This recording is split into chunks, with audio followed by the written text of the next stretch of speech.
The ground was black. Ash covered everything. The sky was dark, filled with smoke. The wind smelled like burnt metal. Commander Jace Rowan moved carefully through the wreckage. His boots crunched over broken glass and melted steel.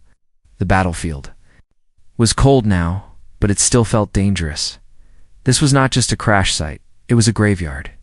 Jace was alone. A small scout ship hovered nearby, parked just beyond the smoke. He came here looking for salvage, batteries, weapons, anything useful. But he didn't expect to find life. And yet, he heard something. A sound, soft and broken, hidden under the wind. Human. Jace stopped moving. He turned his head, listening hard. Nothing. He stepped forward. Rifle ready again. The voice came, this time clearer, filled with pain. Please. Jace moved toward the sound. He passed the remains of a destroyed alien craft.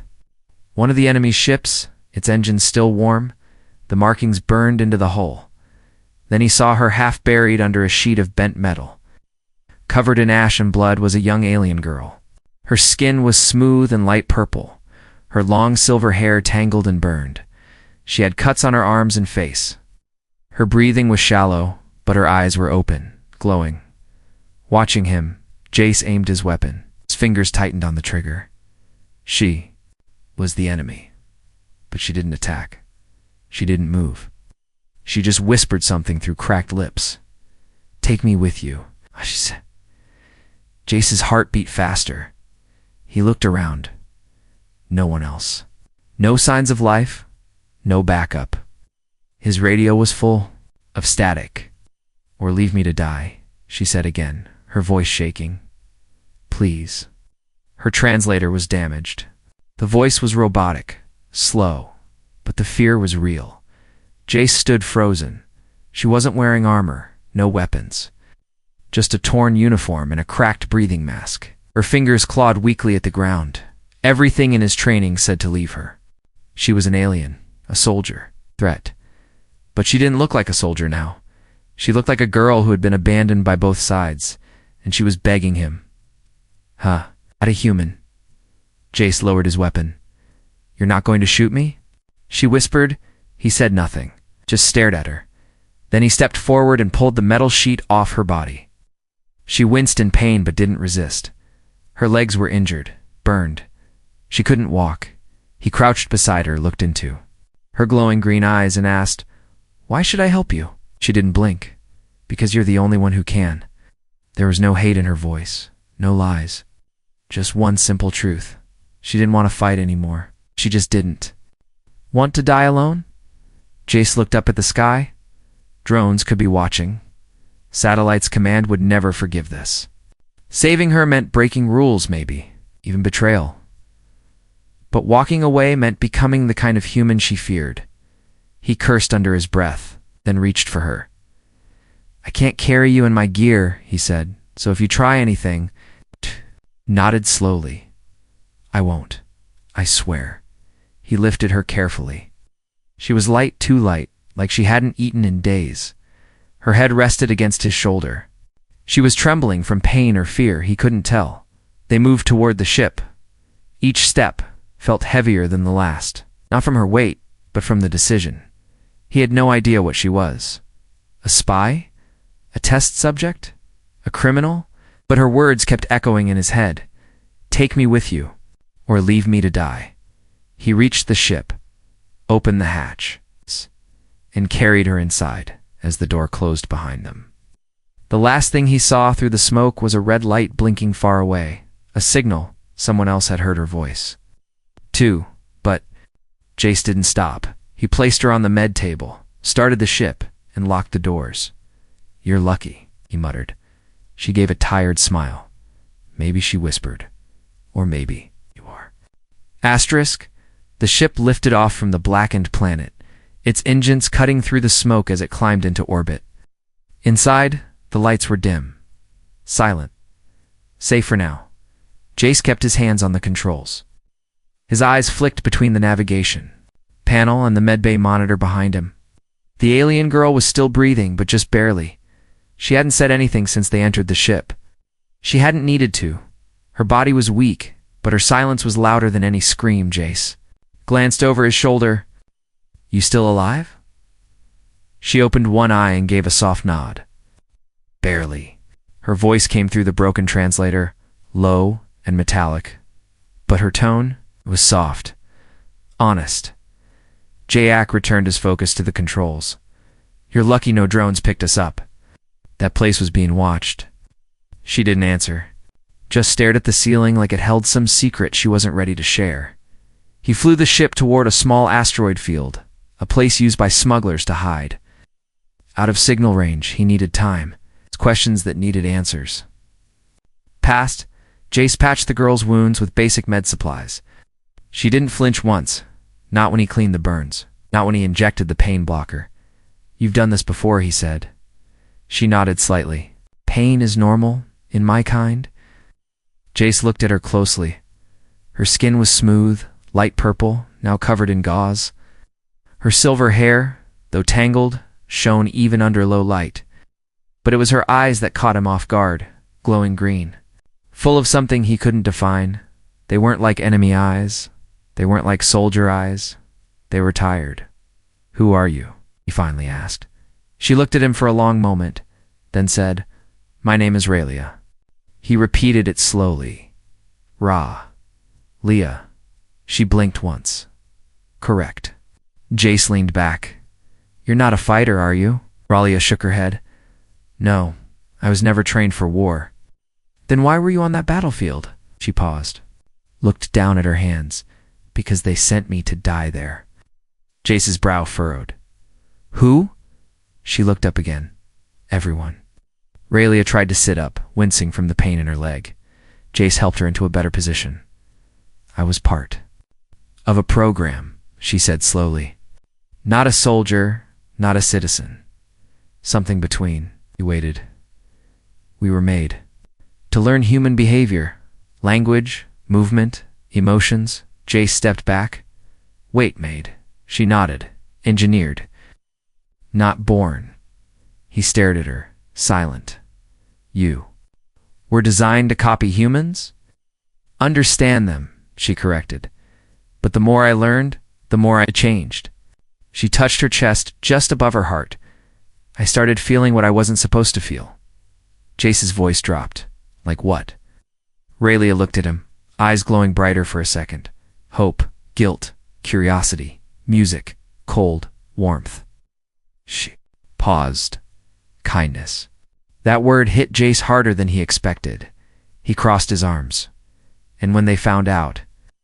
Raylia closed her eyes. "They called me defective."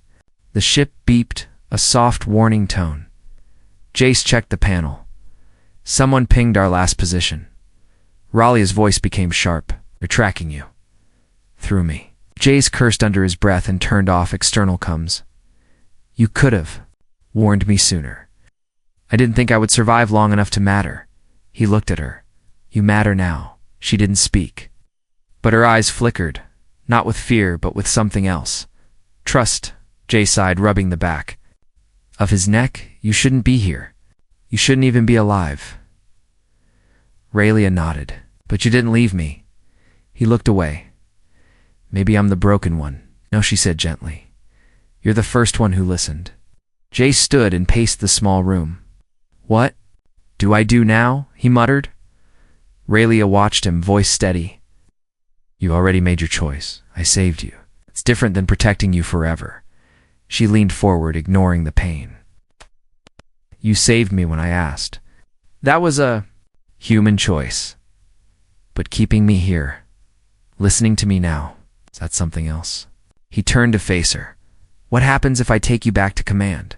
They'll erase me. Not for what I did, but for what I know." Jace narrowed his eyes. "What do you know?" She held his gaze. "Secrets your side forgot it. Buried." His ship drifted in silence, hidden deep in the asteroid shadows. Two souls sat facing each other, one human, one not, both unwanted, both hunted, but for the first time. Neither was alone. The silence inside the ship was thick. Like space had crawled inside and refused to leave. Jace sat at the console, watching the same blinking light again and again. It wasn't blinking before. It wasn't supposed to blink now, but it was. And that meant someone was looking. Behind him, Raelia stood unsteady, gripping the edge of the wall with one hand. Her wounds still hadn't fully healed, but her mind was sharp, her voice calm. They found us. Jace turned his chair around. How? She pointed to her side. A black scar burned into her uniform, almost hidden beneath the torn cloth. It's a tracker. Not visible. Not in my file. I thought the crash broke it. Jace's eyes narrowed. Then we've been followed since the moment I picked you up. Yes. He didn't speak for a moment. Then he stood, grabbed a blade from his tool belt and said, let's remove it. She laid down on the med table again, her face calm, but her fingers trembling slightly. Jace worked carefully, cutting just beneath the skin where the device was buried. It was small, no bigger than a fingernail, dark silver, pulsing weakly. Soon as he pulled it out, it stopped blinking. Too late, Raelia said quietly. They already know. Jace crushed the device under his boot. Then let's not be here when they arrive. He pushed the ship into full thrust, veering out of the asteroid field and into deep space.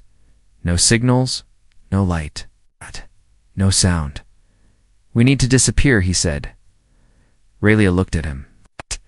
There is a place. An old mining station, abandoned by both sides. It has a relay, old, damaged, but it can send one burst. Send what? The truth. Jace raised an eyebrow. What kind of truth? She sat down, breathing heavy. Then slowly pulled a flat chip from under her armor. It shimmered. Like liquid glass. This is a memory unit, she said. Encrypted, tied to me. What's in it? Experiments. Names. Human cooperation with alien labs. Hidden science. Proof of how I was made, and why. Jace stared at the chip. Why me? He asked. Why trust a random human soldier? With this, she looked at him, eyes glowing faintly. Because you listened. You didn't see a target. You saw a voice. He looked down at the chip in his hand. It felt heavier than any weapon he had ever carried. They jumped through to uncharted systems. The ship shook in the last phase, systems groaning under the stress. But it held. Finally, they reached it. A black metal station floated in orbit around a dead moon. Its lights out. Its walls cracked. Looks friendly, Jace muttered. No one comes here anymore, Raelia said. That's why it's perfect. They docked manually. Inside, the air smelled like rust and old fire. Walls were dark, lights flickered, and wires hung loose from the ceiling. But the core systems were still alive, just barely. They reached the old relay room. Jace powered. Up the console. It sparked, coughed, and then blinked to life. Raelia stepped forward and placed the chip into the core. The screen lit up, but not with numbers, with images, test chambers, alien children, and glass cells. Human scientists observing. Files stamped confidential joint program. Jace stepped back. This can't be real. It is, Raelia said. We were created to copy, to spy, to disappear. But some of us woke up. She looked at him. I woke up. Suddenly, the ship's alarms screamed. They had company, Jace. Ran to the monitor. A Hunter-class ship dropped out of stealth mode. No signal, no warning. It hovered like a shadow above the station. They're here. Raelia turned. We don't have time. The file upload was only 42% complete. Jace grabbed his rifle. We hold them off. Raelia grabbed a plasma cutter. Together, he looked. At her surprised, she gave a faint smile. I don't want to run anymore. The enemy boarded fast, silent, trained, deadly. Jace took position behind a console, firing quick shots. Raelia moved, like she had done this before. Quiet, smart, efficient, but there were too many. Raelia was hit in the leg. She screamed but kept fighting. Jace pulled her behind cover, his own shoulder bleeding now. The upload ticked to 73%. One of the soldiers threw an EMP grenade. Raelia saw it, and without thinking, threw herself on top of the chip drive, taking the blast full force. The screen went black, Smoke filled the room. Jace crawled to her. Raylia. Her chest rose. Barely she looked at him with weak eyes. Did it send? Jace checked the screen. Upload complete. He smiled, tears forming. Yeah, it sent. She exhaled softly. Then, I did something real. Escaped through a service chute, leaving the station behind. The hunter ship fired once, but the message was already gone. It's bouncing through satellites and back doors all over the system. Raylia passed out in Jace's arms as he flew them into deep space, but she was still breathing, and somewhere far away. The truth was waking people up. Asterisk, the stars didn't look the same anymore. Not to Jace. Not after what he'd seen. Not after what she showed him. Not after they came for her just to keep her silent. He stared through the cockpit window of his ship, watching the endless space drift past. Somewhere behind them, the Hunter-class ship still searched. Somewhere ahead, he didn't know. Beside him, Raylia lay quiet in the medical bunk. Wires connected to her arm. Her skin was pale, almost gray. The EMP blast had nearly stopped her heart, but she had shielded the memory chip with her body. The truth had been sent. All of it. Across abandoned satellites, pirate channels, ghost networks, and now they were being hunted harder than ever. Jace didn't care, because now people were listening. It started small. A flicker on an old soldier's console. A message appearing on a research base deep in the asteroid belt. A whisper passed from captain to captain. Did you see the girl? The truth was leaking out. Project Veil. Hybrid labs. Human names. Alien files. And always the image of one injured alien girl with glowing green eyes, looking into the camera and saying, I was not made to speak, but I will speak anyway. Some ignored it. Some called it a trick. But others, the quiet ones, began to ask questions. Raylia opened her eyes for the first time in 2 days. Jace was still at the controls, eyes red from no sleep. Still alive? He turned quickly, then exhaled with relief. Barely. She smiled faintly. You're a terrible pilot. He handed her a cup of water. You're a terrible passenger. They laughed. Tired, broken, but together. Then she sat up slowly. Did the message go through? Jace nodded. All of it. I've seen it on 3 different shadow channels already. Your voice is out there. Raylia looked down. Then they'll come harder now. They already are, he said. I've dodged 2 patrols, 1 drone net, and a pirate ship. Raylia touched the bandage on her arm. And yet you didn't drop me off. He looked at her, serious. After everything you've been through, you think I'd abandon you now? She didn't answer. But her eyes said everything. JCE charted a new course, one without names. Coordinates whispered between deserters and rebels. It led to the quiet belt, a drifting zone filled with broken satellites and old trade wrecks. No governments, no patrols, just the forgotten and the free. They arrived at a hidden station, camouflaged. Among debris, inside, everything smelled of fuel, sweat, and secrets. But the eyes that met Jace and Raylia weren't filled with hate. They were curious, careful, listening. A woman in a leather flight suit stepped forward. You the ones from the hybrid drop? Jace didn't speak. Raylia stood straighter. Yes, the woman stared at her glowing eyes. Didn't think you'd be real? I didn't think anyone would care, Raylia replied. The woman grinned. We do now. Inside the station, things were different. People gathered around old terminals to watch her message. They paused when she spoke. They whispered when human. Scientists appeared in the footage. Some cursed. Some stared in silence. A young rebel engineer looked at Jace. Why'd you save her? Jace answered simply. Because she asked me to, and now. Jace looked at Raylia across the room. Now, I stay because I want to. They stayed for 2 nights. Raylia rested. Jace fixed his ship, and the message kept spreading. One night Raylia stood on the deck looking at the stars. Jace joined her. They say there's a bounty on your head now, she said quietly. I saw, he replied. They also say we're traitors. He looked at her.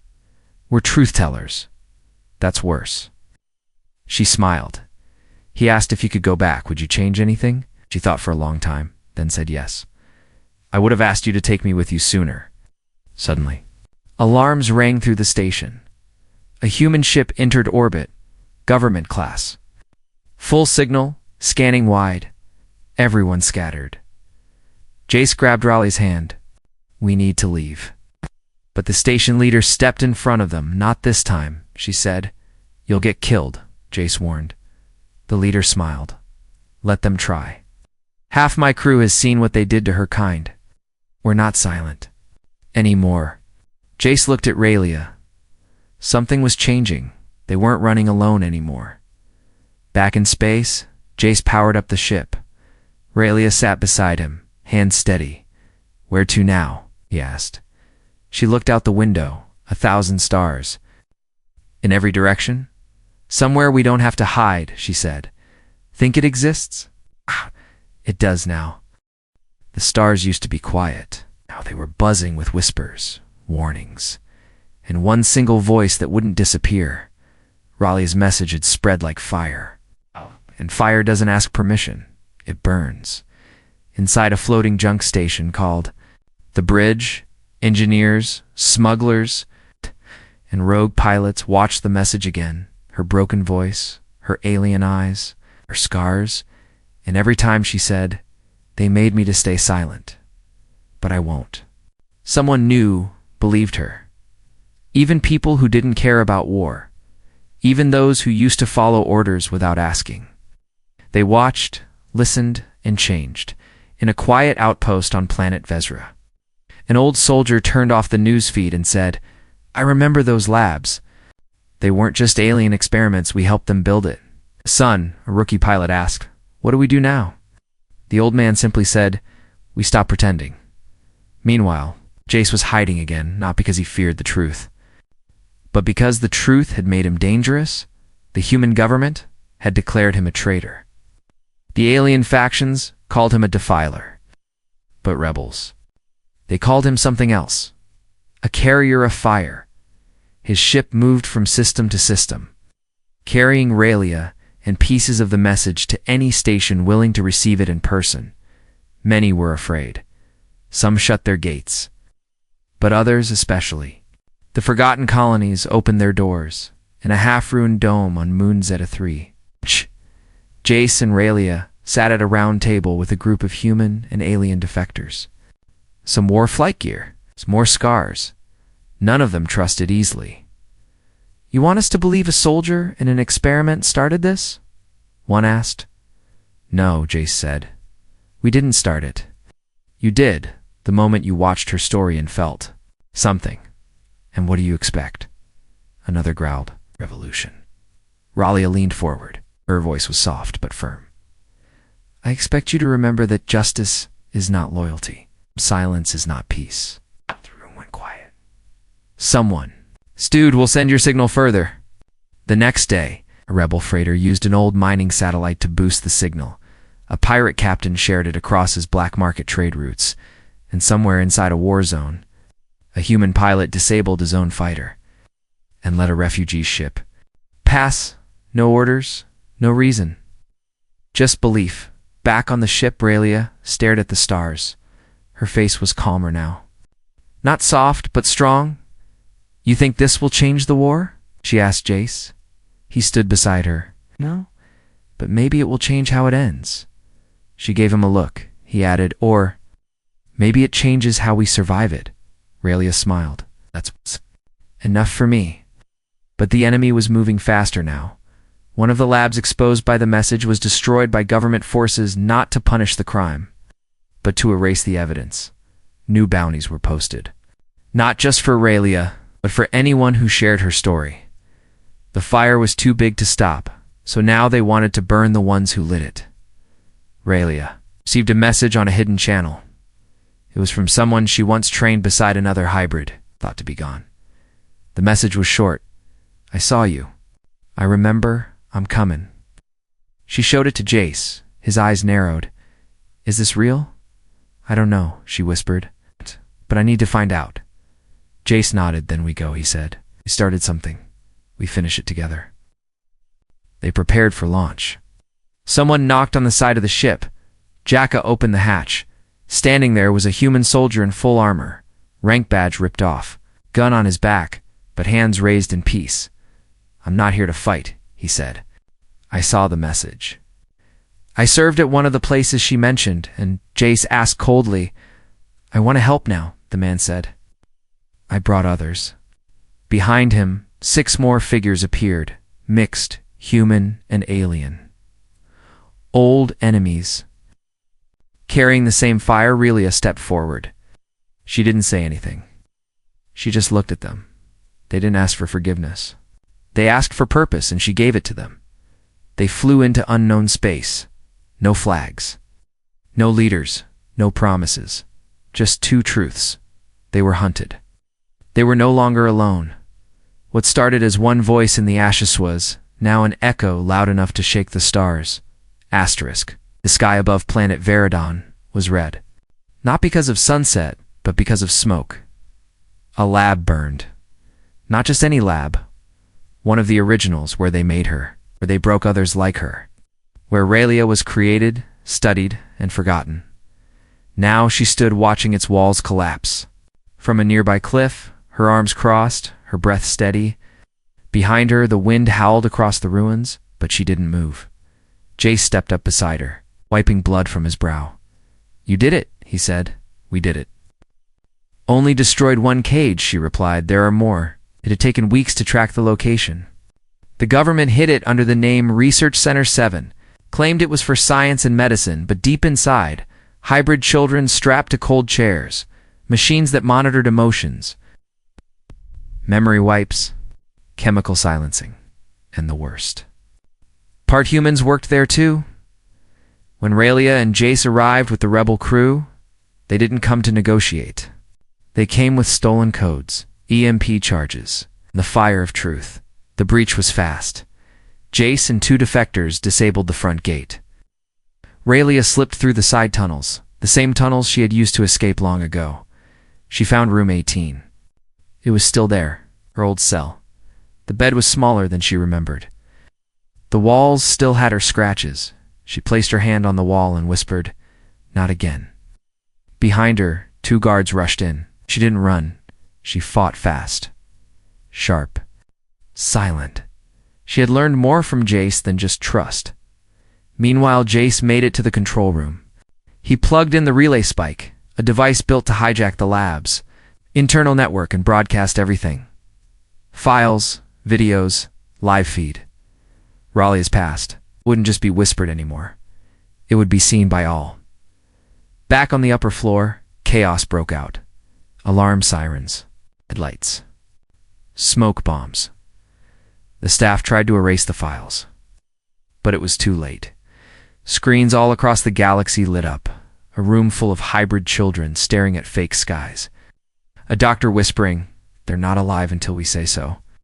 A label, Project. Vale co-funded by Human Command. And then, Raleigh's voice, "I remember everything you tried to take." The feed cut just as the station's power core exploded.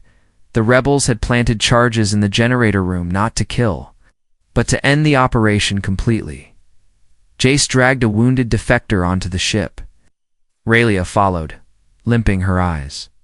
Glowing like fire, they took off seconds before the blast swallowed the lab. In the distance, sky turned black again, but this time it was a funeral flame. Back on the ship, Jace helped Ralia into her seat. "You okay?" he asked. She nodded. "I didn't go back for revenge. I went back to bury it." Jace looked at her. "You think they'll finally stop chasing us?" "No," she said. "They'll chase harder now. But the more they chase, the more people. Watch. The more people ask why." She looked at him. "We're not fighting to be believed anymore. We're fighting to be heard louder than their lies." Messages started coming in before they even reached orbit. From miners, from rogue captains, even from quiet officials who used to obey orders. One text read, "We saw what you did. We want in." Another said, "Burn the next one. We'll cover you." And another, "They called us cowards for believing you.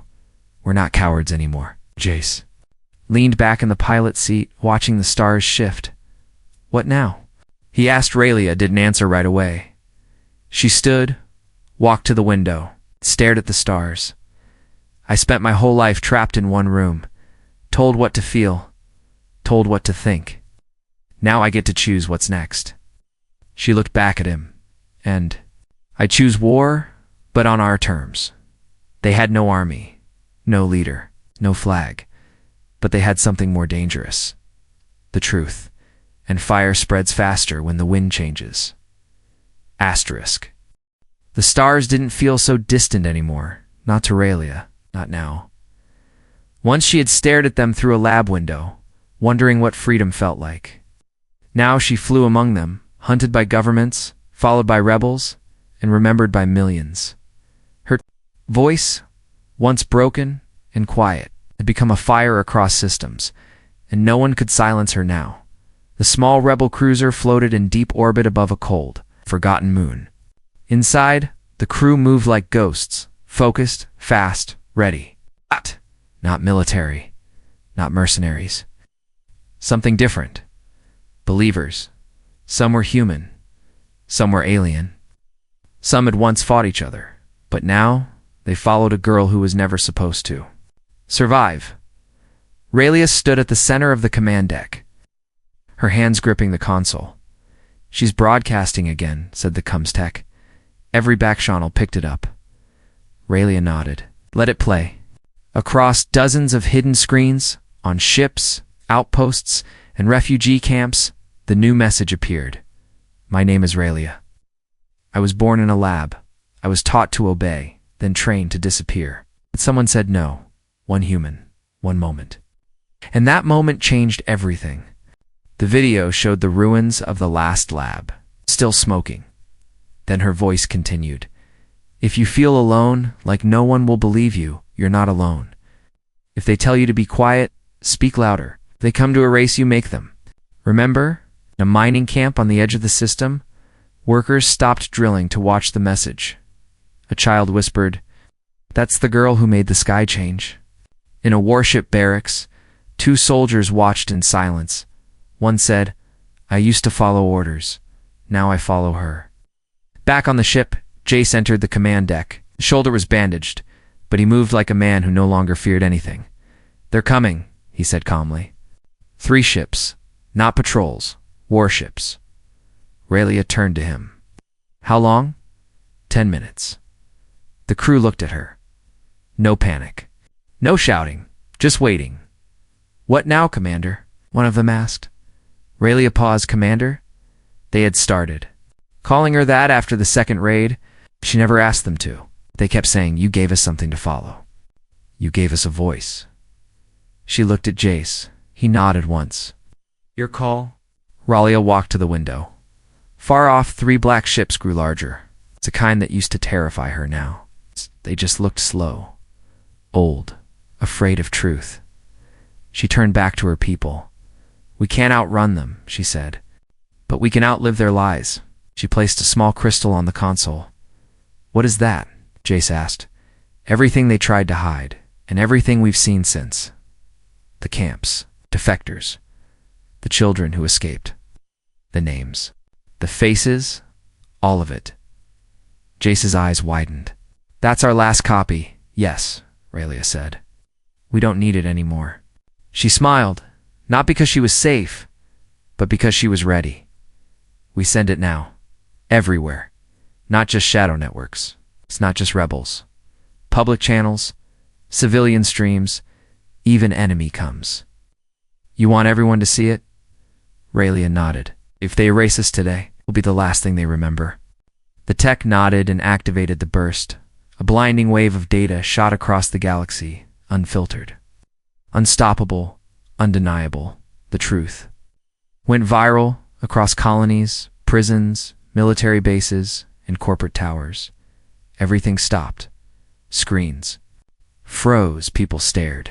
The lie collapsed, and her name echoed like thunder. Raelia. The warships arrived, but something strange happened. They didn't fire, didn't dock, they just hovered. Then one turned and jumped to light speed. Then the second, only one remained.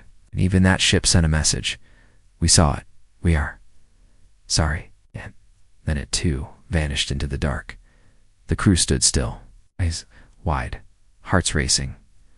Jace smiled for the first time in days. They were afraid.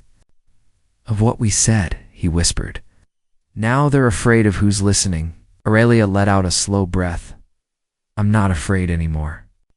Later that night, she sat alone in the quiet of the ship. Jace joined her, carrying 2 mugs of something hot. No patrols in the area, he said. We're clear. She looked at him. Do you think it's over? He shook his head. But the silence feels different now. Not empty. Just waiting for the next voice. Aurelia smiled. Let's make sure they don't wait too long. And somewhere, far from maps and politics, a child looked up at the stars and whispered, "One day, I'll be like her." Aya. A name that once meant tool in a cold lab now meant hope across galaxies.